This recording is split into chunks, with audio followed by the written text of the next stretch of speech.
Des navires de guerre russes et chinois ont intensifié leur coopération militaire dans l'océan Pacifique en réalisant des exercices de tir réels, marquant une étape significative dans l'affirmation de leur présence dans cette région stratégiquement cruciale.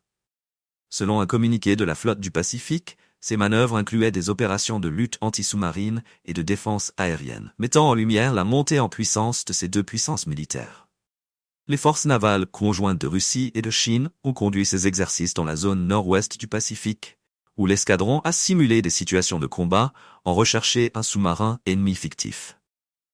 Pour neutraliser cette menace, les équipages russes ont fait appel à leurs lance-roquettes anti-sous-marins RBU-6000, démontrant une coordination opérationnelle renforcée entre les deux marines.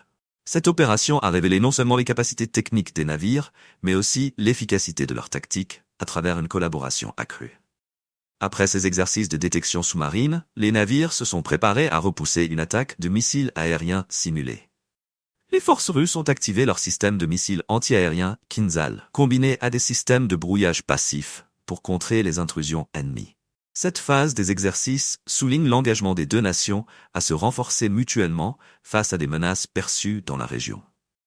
La flotte conjointe actuellement en patrouille dans la région Asie-Pacifique signale un changement qui pourrait redéfinir l'équilibre des forces dans cette zone, traditionnellement influencée par la présence américaine et ses alliés. La démonstration de force citée pourrait aussi répondre aux préoccupations communes des deux pays face aux tensions géopolitiques croissantes, notamment en ce qui concerne les États-Unis et leurs alliances dans la région. Ces exercices militaires sont significatifs non seulement pour la Russie et la Chine, mais aussi pour les acteurs régionaux et mondiaux, qui surveillent attentivement l'évolution des dynamiques de pouvoir. La coopération entre ces deux puissances, souvent présentée comme un contrepoids à l'influence américaine, pourrait avoir des répercussions sur les relations internationales dans les années à venir. Les appareils militaires de Moscou et Pékin continuent donc de renforcer leurs capacités opérationnelles, soulevant la question: quelles pourraient être les conséquences de cette alliance militaire dans un contexte mondial déjà tendu ?